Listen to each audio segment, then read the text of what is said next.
following is a Jackass Nation production. Subscribe to us on Podbean at jackassnation.podbean.com.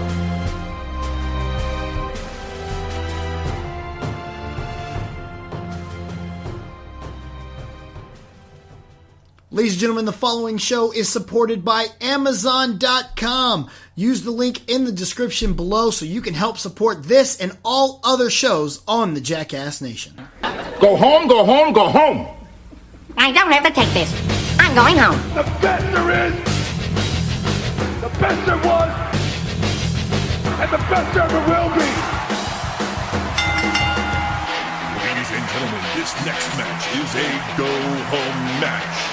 Introducing first, the Jersey Jackass, your champion, BC.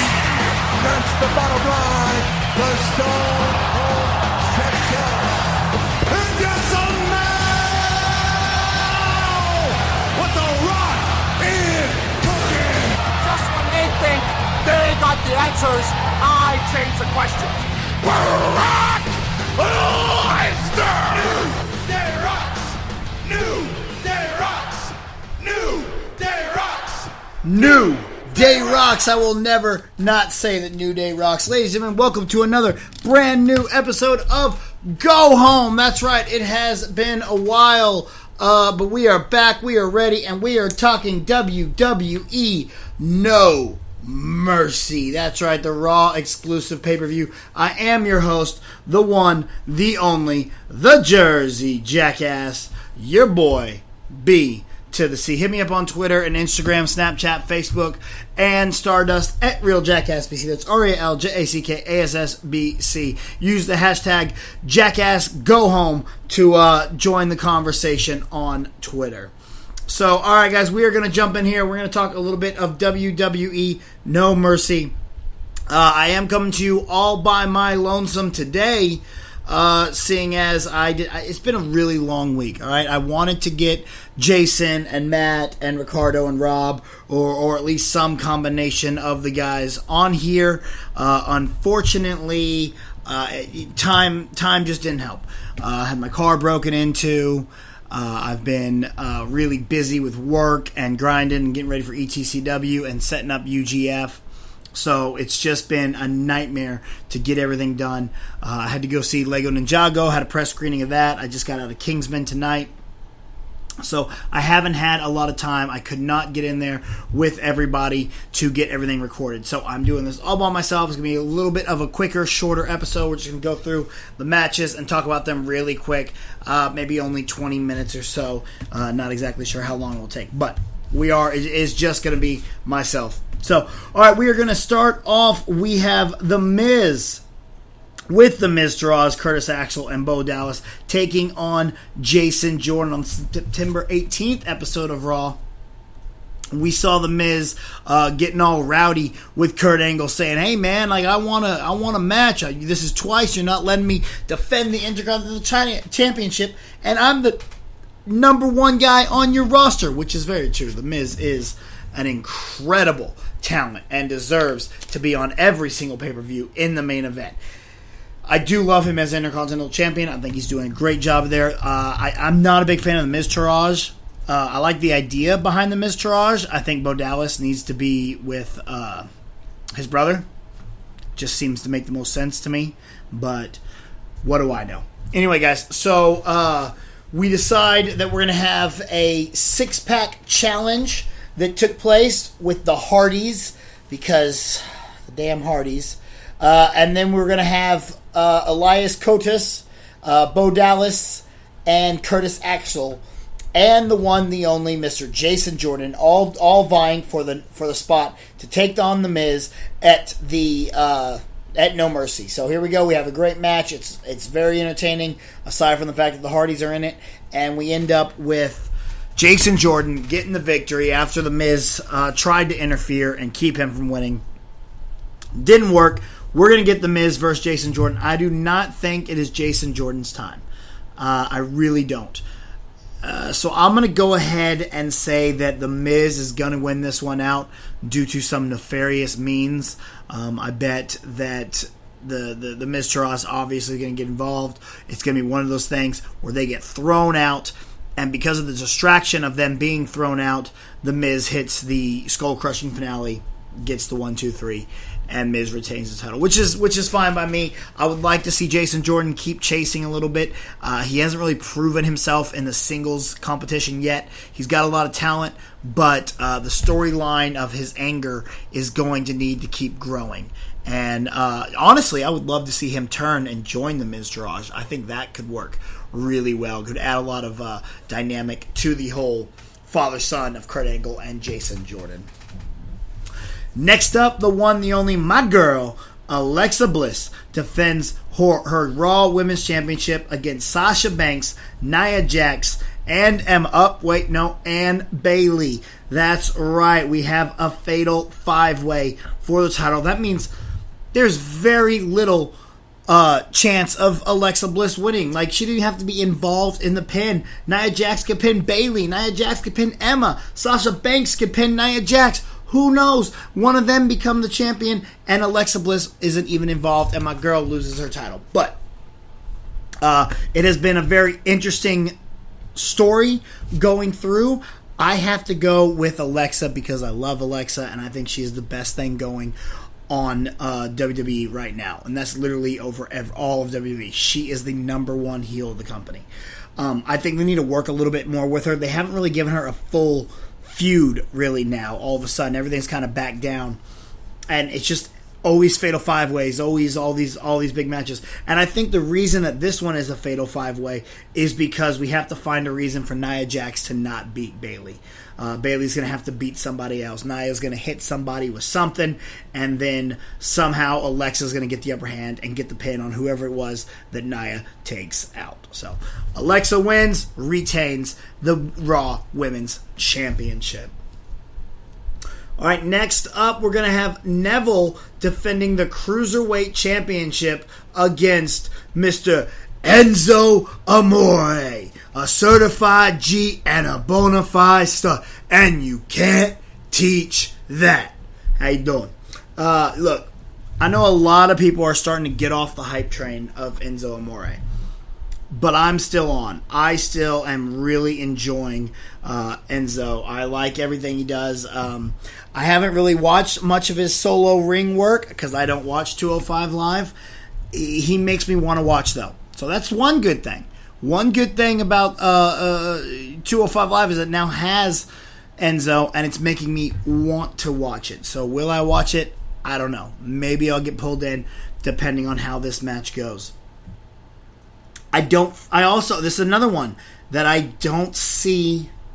God, I don't want to say no one loses. I don't know.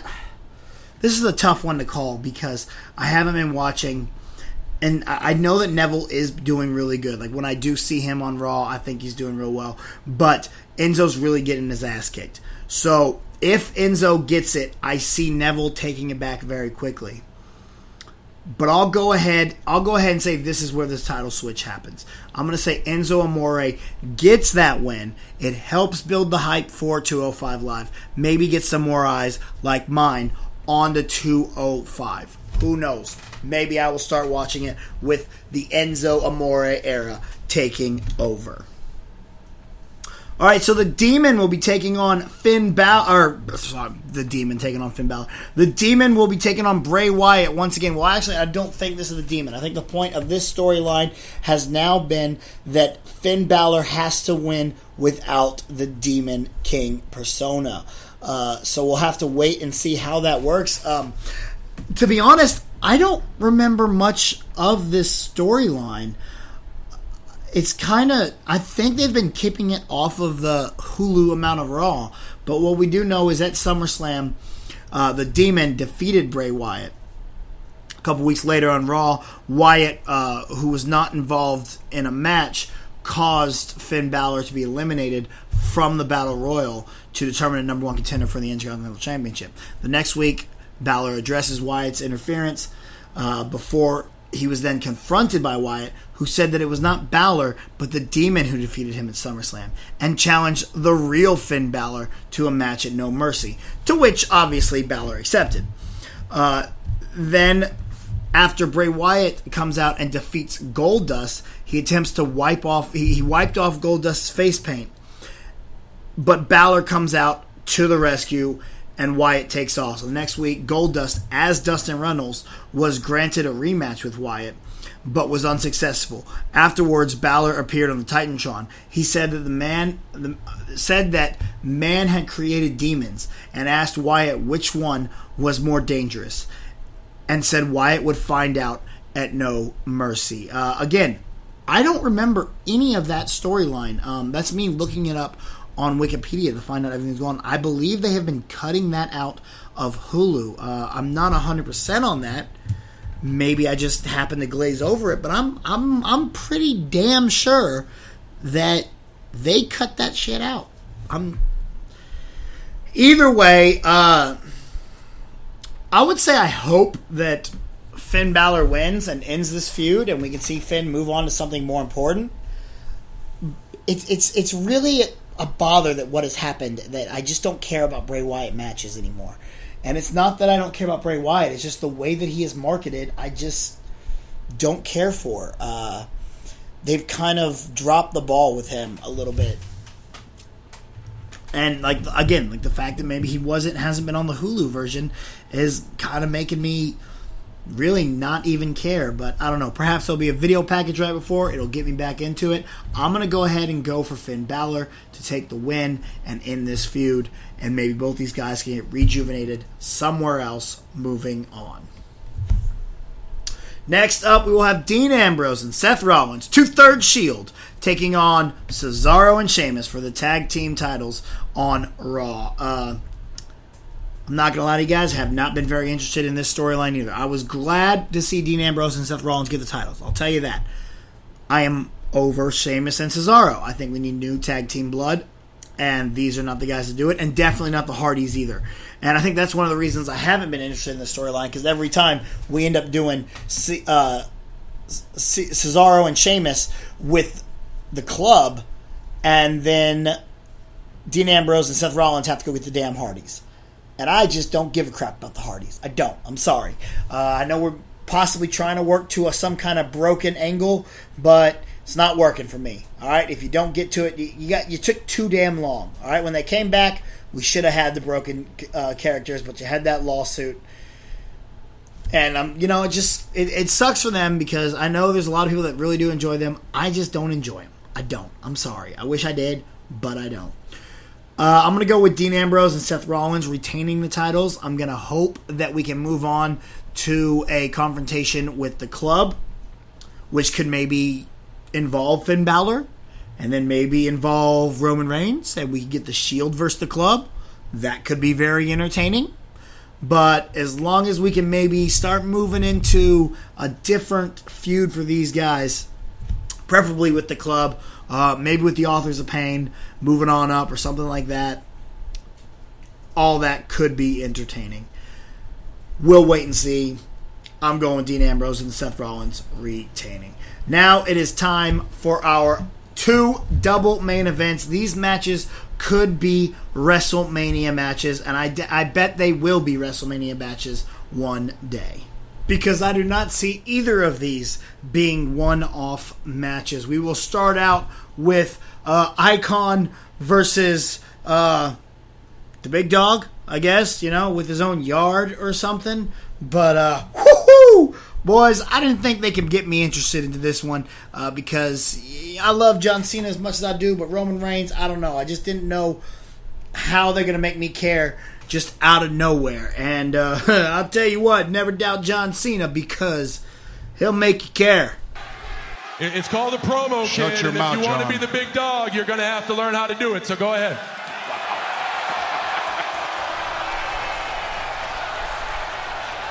See ya, fourth wall. Woo-hoo! Boy, let me tell you what, John Cena took homie to town. But look, we're going to play that one more time. I want you to listen very, very carefully. It's called a promo, Shut kid, your and mouth, if you want to John. be the big dog, you're going to have to learn how to do it, so go ahead. Did you hear that? Did you hear it? Let's try it one more time. How to do it, so go ahead. You can hear Michael Cole laughing back there. That's what I think is the funniest part, because he knows that he is taking Roman to school. Now, before this happened, I'm going to guarantee that John Cena looked at Roman, and we're going to break a little kayfabe here, looked at Roman in the back, said, "Hey, kid, I know you got a script, but we're going to flip it tonight. Get ready." And Roman probably pissed his pants. Because Cena went out there and did everything that Cena does incredibly. Had a great build-up, and now this is probably one of the biggest matches that I am looking forward to on this card of on this year. This has great potential to be a real awesome match. So I am really excited for it. I hope you guys are really excited for it. Who's going to win? That's really difficult. Because if Roman doesn't win, it might have all been for nothing. But if Roman does win, we're going to have to hear a really bad promo on Monday night. So I don't know what to say. I don't know if Roman's going to get the W or if Cena is. I'm going to go with my heart, and I'm going to go with the guy that I always root for. And that's my boy John Cena. You can't see me. The champ is here. John Cena all day. I'm even voting for his girl on the Celebrity Dance TV show on ABC. Dancing with the Stars. There you go. See, it took me a minute, but I figured it out. So, yeah, I'm even voting for Nikki on that just because she's with Cena. You know what I'm saying? So, all day, John Cena gets the W. Main event time. We're seeing a monster take on a beast. And this one could not be more perfect. They've done a really good job at giving credible opponents for Brock Lesnar. We had Goldberg come in there, and, I really thought he could have taken it. And then we had Samoa Joe, and I was like, oh, maybe Samoa could be the one that takes it from Brock. And now we have the monster among men, Braun Strowman. I'm going to go ahead and say that I don't think Braun's going to get the victory, but I think this is going to be one of the most brutal matches on the card all night long. I think it could really be a violent, hard-hitting, heavy match. One that I am insanely excited for. I don't know how to predict this one. I honestly don't. I don't know where we go. I don't know who wins. I don't know how they win. I don't think that I've seen Samoa Joe since the Fatal 4-Way that gave Braun Strowman the number one contender spot. So, could this be an instance where they're trying to get us to forget about Samoa Joe so that Joe can come back in this match and cost Strowman the championship? But it seems unlikely that would happen. Although I think it could be entertaining. I think we could get a fun little feud out of Samoa Joe and Braun Strowman, in which case we can put Brock Lesnar back on the back burner and wait for another big match, whether it be Survivor Series or the Royal Rumble or something like that, to lead to WrestleMania when Brock can finally get defeated. But who knows? Maybe this is maybe it's Braun's time. Maybe he's on such a tear recently. But I just don't know about it. I do honestly think that Brock is going to retain. He is the conqueror. Even when you think he's out, he comes in and gets it. And I think that Braun takes him to town. I think this is going to be one hard, heavy match, and we're not going to know which way it's going to go until out of nowhere there is one of those F5s where he just scoops up Braun, boom, and we get that 1, 2, 3. And once again, Paul Heyman is standing up there going, the Beast, the Conqueror, the reigning, defending, Universal Champion, The Conqueror himself, my client, Brock Lesnar! So that's where I'm calling it. I'm calling Brock Lesnar #and still. All right, guys. So those are my predictions. What do you think is going to happen? Use the hashtag #JackassGoHome. Maybe it should be Go Home Jackass. Or maybe just Go Home JN. Jackass Nation, go. I don't know. We'll figure out. For right now, we're going to keep Jackass Go Home. We'll figure it out. Y'all let me know what's a better hashtag. Hit me up on Twitter at RealJackassBC. That's RealJackassBC. I want to thank everybody for listening, whether you're checking this out on the Jackass Nation Podbean channel or on the Offshoots Network. Big shout out to Trey Mack. I know they're going to be talking about No Mercy over there on the Offshoots Network Nation, so make sure you are over there listening to the Offshoots. You don't want to miss out on all the awesome shows that are going on. Depending on when you're listening to this, don't forget to check out UGF on Cinelinks.com Friday night, as well as on Cinelinks Facebook page and Cinelinks YouTube page as well. I will be in Wills Point, Texas for East Texas Championship Wrestling on Saturday night, the night before No Mercy. Make sure you're there to check that out. Guys, big shout out and thank you to McConley Graphics for my awesome logo on this, and also a big shout out to DJ Bentendo for this awesome theme song you listen to. We'll see you next time, because we're going home for No Mercy. Ladies and gentlemen, thank you for listening to Go Home. We'll be back right before the next WWE pay-per-view. Don't forget to follow BC on Twitter at RealJackassBC. We'll see you next time. Go home, go home, go home. I don't have to take this. I'm going home. Go home, go home, go home. I don't have to take this. I'm going home.